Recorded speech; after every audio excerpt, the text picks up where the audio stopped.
who have supported this temple from the very beginning have been couples, have been men and women together, working in partnership. And another couple who has been a blessing to us from the very beginning, a woman I have learned a great deal from, a woman and man who, in me watching their partnership, has taught me a great deal. A woman who has a fantastic radio show. If you are not familiar with it, oh my gosh, the brilliance that pours out of this radio, Voices of the Sacred Feminine, it's a treasure trove, and all of the old ones are archived, so you can go listen to them anytime. She has written 4 books, brilliant books, and we continue to have people who come to the temple say, "Oh, I found you in Karen Tate's book, because you mentioned us in one of them." So they come here because of her. She and Roy have gifted us in perpetuity, as long as this temple stands, with this magnificent Sekhmet, which completely altered the energy of this temple. They have poured blessings upon us, and she is in the middle. She's taught classes here. She is in the middle of her wonderful partnership series over a period of 4 months for our Source Sunday, and we ask you to welcome very, very boldly and in a big way, one of the most remarkable women I know, Reverend Dr. Karen Tate.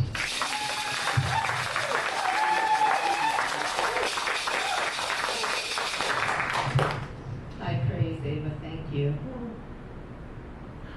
Well, thank everyone for coming to listen today. And we're recording these talks actually for Rianne Eisler in the Center for Partnership Studies. So Roy, I have to ask you, is the sound okay? Sounds okay. Okay, good. Everything you've been hearing at the temple this morning has been some form of partnership. And, the Goddess Temple, the Museum of Woman, I think if you had to maybe sift it down to one ideal, it might be partnership. And it's because partnership is such an important thing. And that's why I've been talking about it for the last couple months, and I'll talk about it today, and I'll talk about it one more time in September. And if you value, what you hear and want to hear things in more detail, please tell Ava or I, and maybe we will turn it into a workshop. Because I became a Power of Partnership practitioner through Rianne Eisler's Center for Partnership, because partnership, quite frankly, is the thing that can help us save the world. Partnership is the thing that can help us save the world.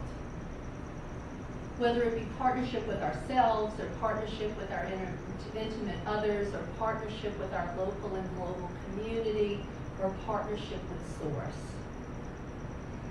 And for those of you who might not know Rianne Eisler, it's because of that woman that I stand here before you. I found her in the early 90s.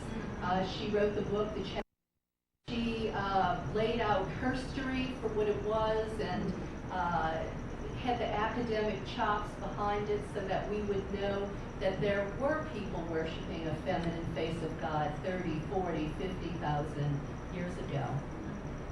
So we have an alternative history or herstory because of Rianne Eisler. But she did another important thing.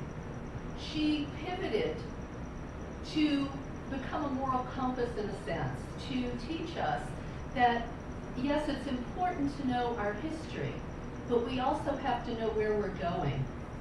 And it was through her I first discovered this idea of partnership, because she believed, and she started to teach everyone who discovered her work, that we have to know the difference between partnership and domination.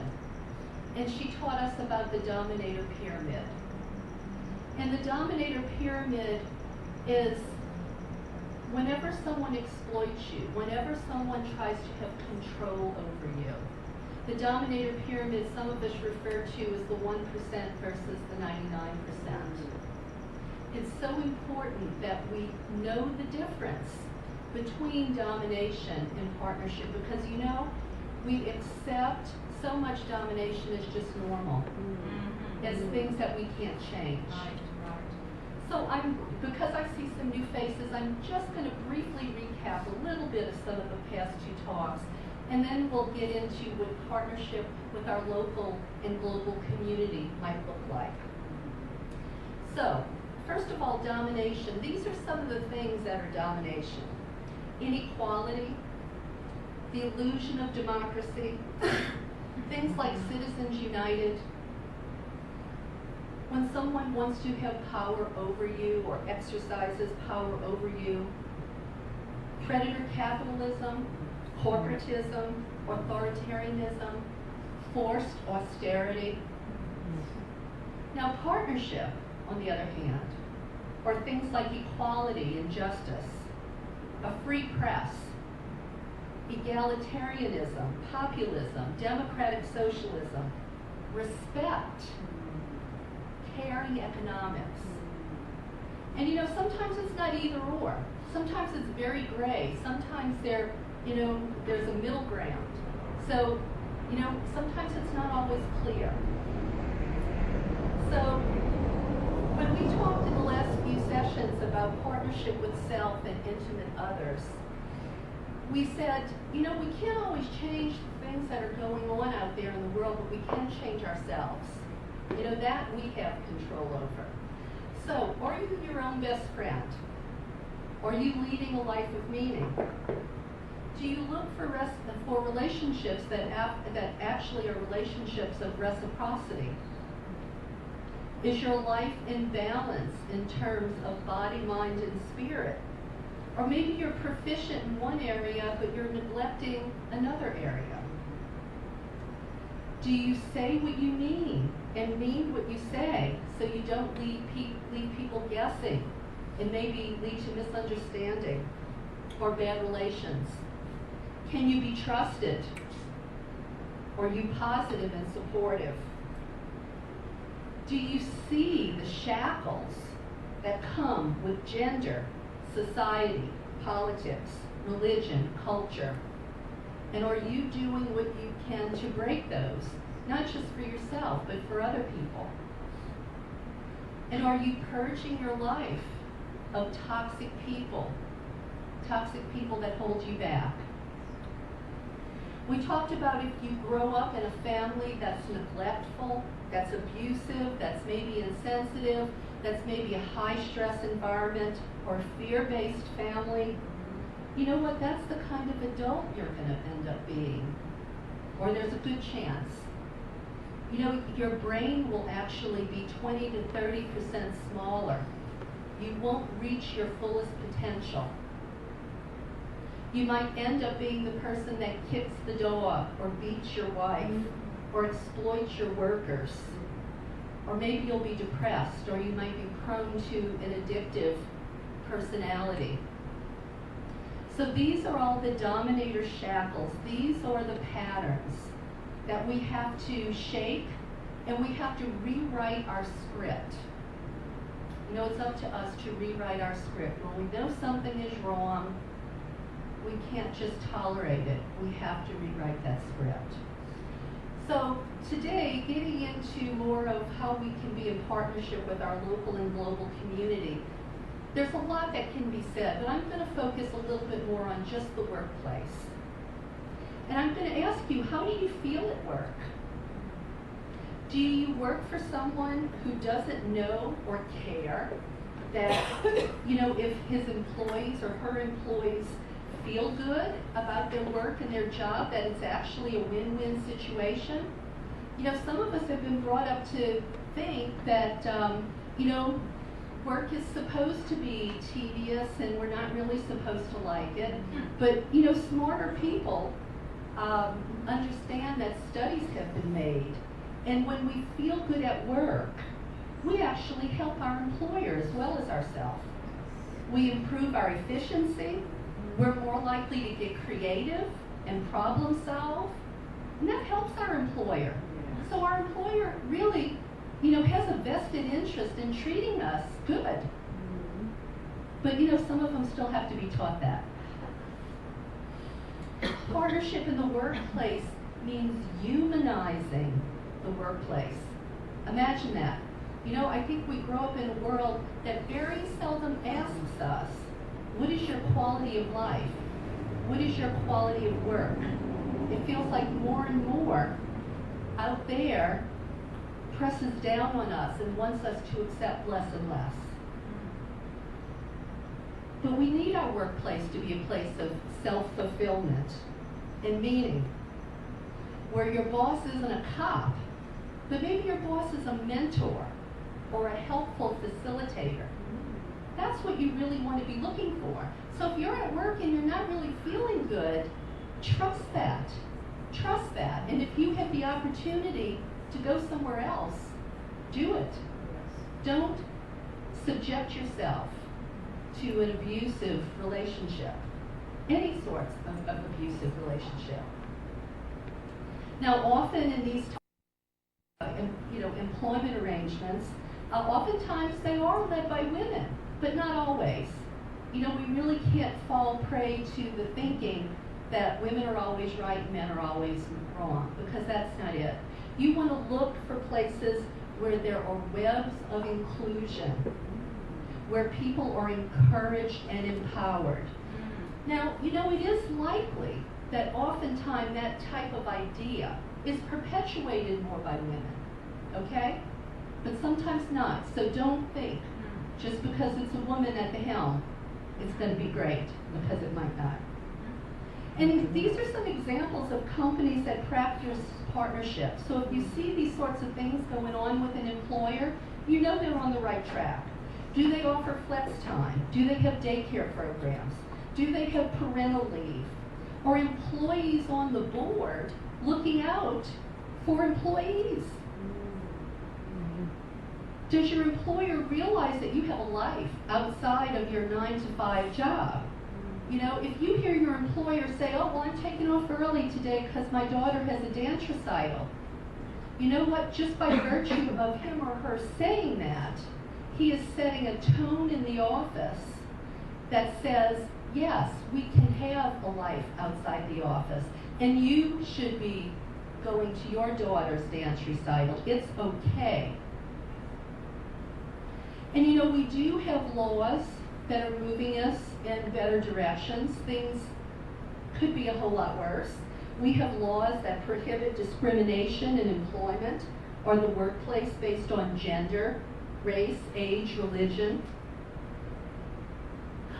And you know, there's so much more I could get into, but we don't have a lot of time for this. But I want to say to you, you know, there are ways that we can also have partnership in our global community too. And whether it's local or whether it's global, stand up for what you believe.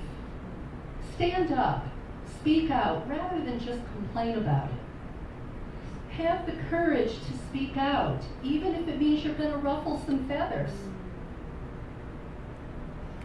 What's the saying? I think there's even a book, something about uppity women and men, they're the ones that make history. Right. Now expect that maybe that's going to make some people uncomfortable, but you know what? That's okay. That's really okay. Challenge the traditions of domination rather than making domination and exploitation easy. So for instance, one idea I'm sure you've heard, but it's worth repeating, and you can extrapolate it into other companies or ideas. If you're sick of how Walmart treats its employees, because I'm sure you heard that when Walmart employees get hired, they're told where they can go sign up for food stamps because Walmart knows they don't pay their employees enough to feed themselves. Right. You know, if you can pay $1 more for a bag of socks, go someplace else and buy your socks. If you don't like how maybe McDonald's treats its employees and you don't think these people make a living wage, pay $1 more and go get your hamburger someplace else.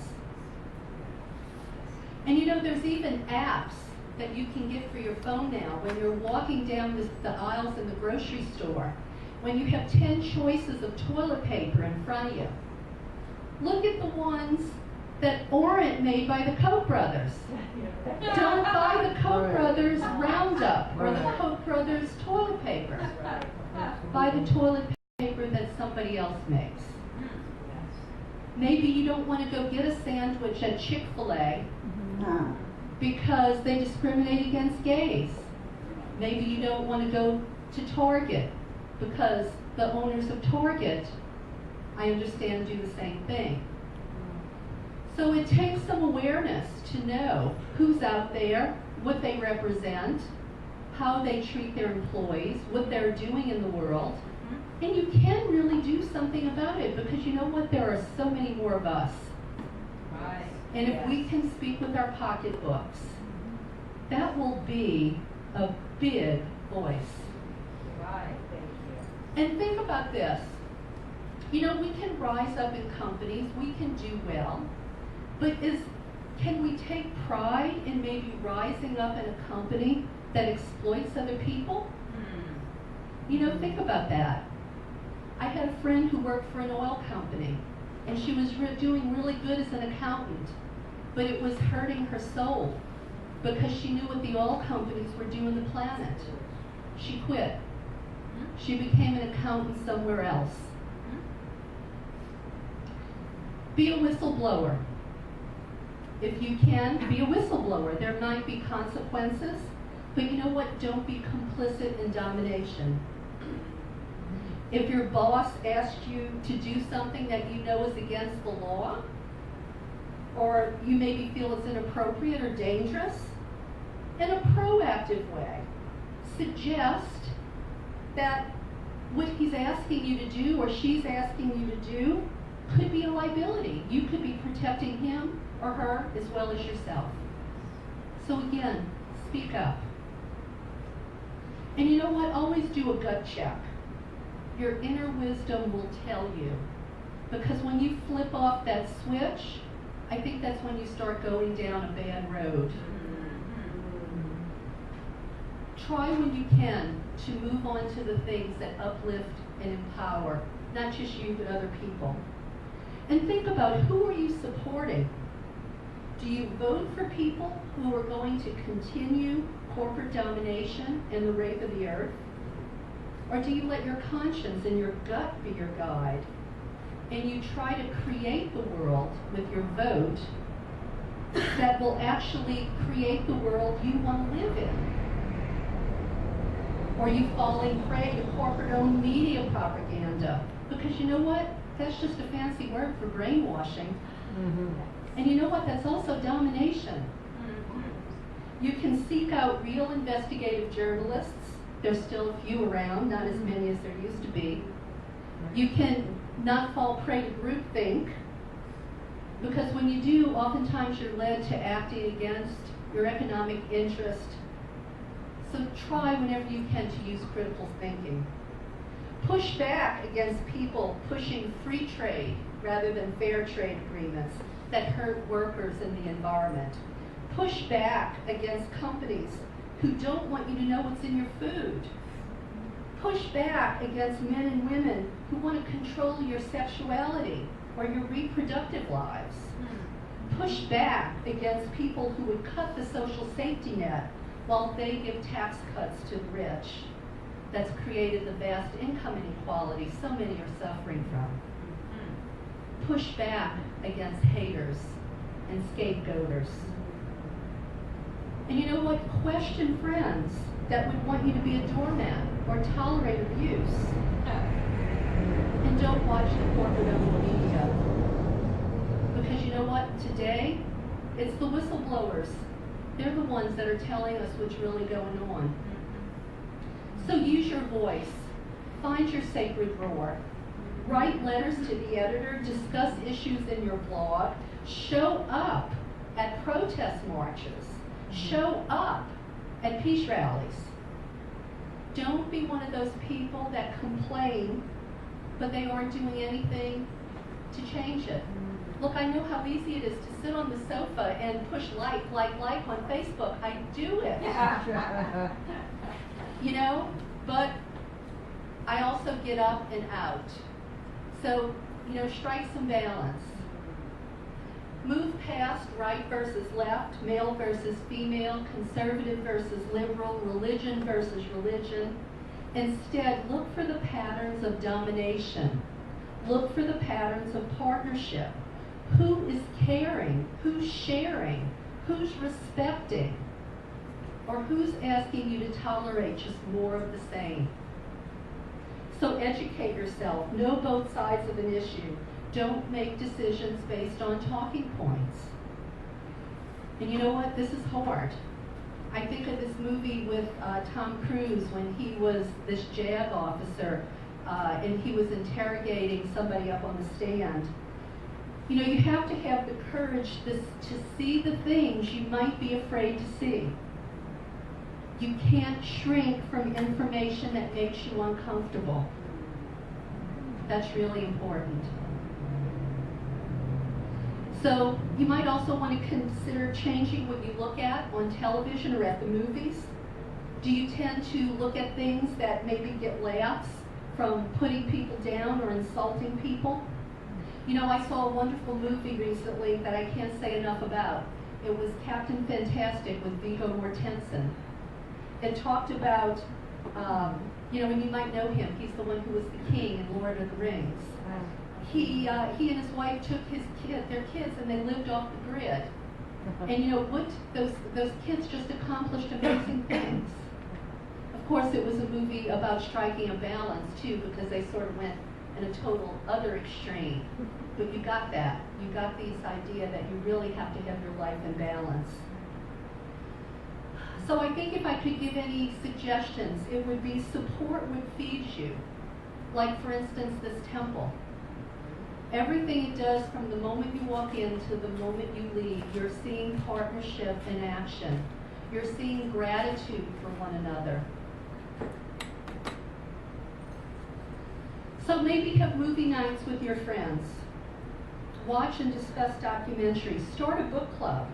You know, maybe have Riane Eisler's Power of Partnership or Chalice and the Blade as the first books you look at. Yeah. And, you know, I know it's scary out there, okay? It can be scary out there, and I'm not going to sugarcoat it. But it's all in how we perceive things. So I want you to think about this. When we see the ugly out there, when we see the scary out there, that's the transparency we have been hoping for. Yeah. Because you know what? Until people wake up, until people see what's going on, until they understand the domination and the exploitation, and they understand who's doing it, who's the real culprit, without this ugly, how would we change it? We have to shed light on the ugly. And that's what we're living through right now. You know, when so many of us said we want to change the world, I don't think we all totally comprehended what it might mean to live through that transition. Right, yes. You know, we are living through the transition now.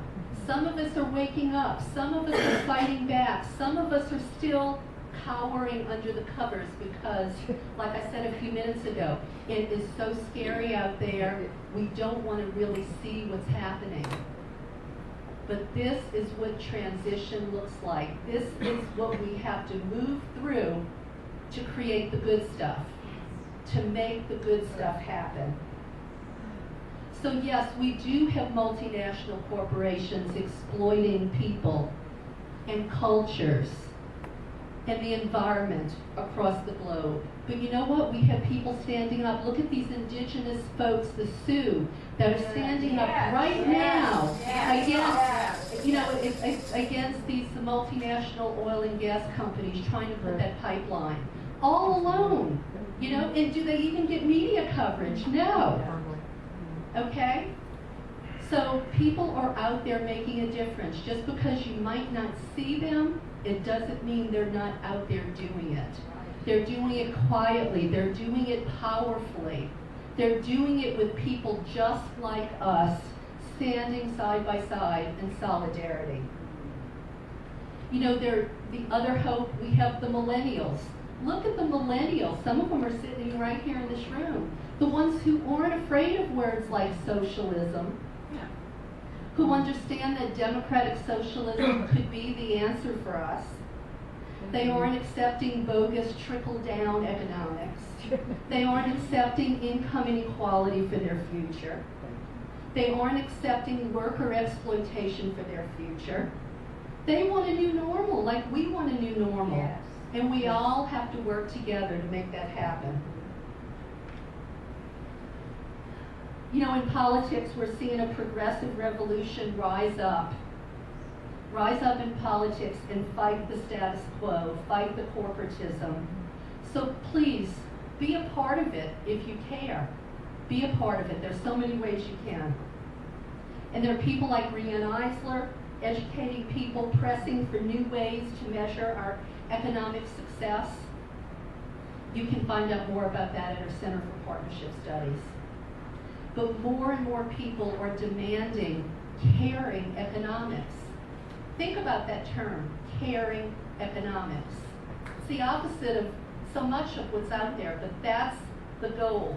When you stand at your altar and you pray for a new world, and you work for a new world, it's caring economics that you want. We want win-win situations. We want we and us alternatives. And so I'm going to ask you to feel it in your body. So I'm going to just ask you for a moment to stand up. We're going to feel what partnership feels like versus domination. I want you to grab a partner. Ava, be my partner. Be my partner. Okay, so this is what we're going to do. We're going to play a little game, and maybe you've done it with me before. First, what we're going to do is we're going to enact what domination feels like. Okay? So stand opposite your partner. Put your hands, hands to hand, eyeball to eyeball, and you're looking at this adversary across from you. And when you look at this adversary, you know it's either that person or you. Only one of you is going to survive. So you start pushing and pushing and pushing against that person. Crap, you're strong. Okay, so no, you can't laugh. Oh, sorry. You can't laugh. It's domination. Okay, but only one of you is going to survive. Okay. Okay, you got that? You feel what that feels like? Do you know how hard that is in this room? Thank you. That is that hard. It's hard. So now we're going to do the opposite. Now we're going to do what we're working for, okay? Now we're going to experience partnership. And you look across from you and you look in the eyes of your partner, the person you don't have to kill or beat out. You're looking at the person who you're going to work together with to accomplish a goal that both of you are going to come out ahead. Can you feel the difference in the energy? Well, now we're dancing. Yeah. Can you feel the possibility? Great exercise.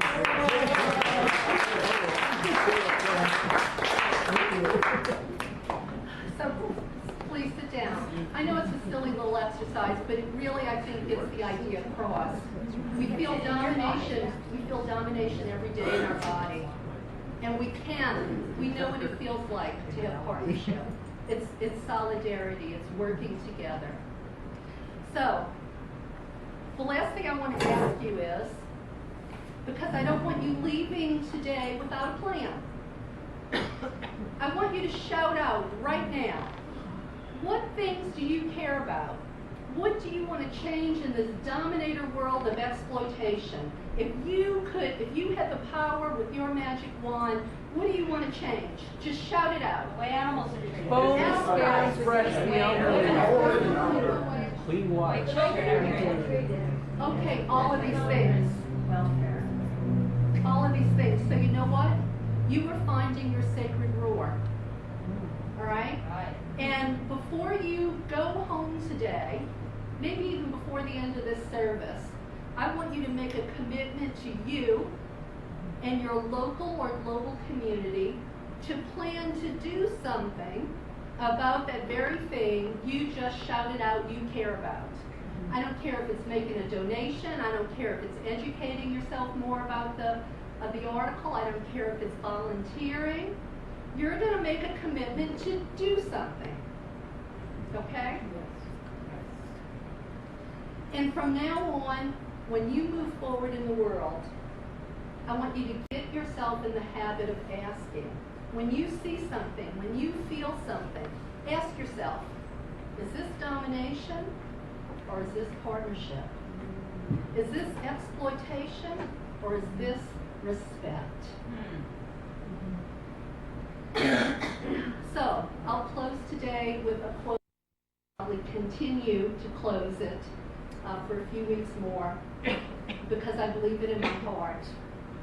He says, make your choices reflect your hopes and not your fears.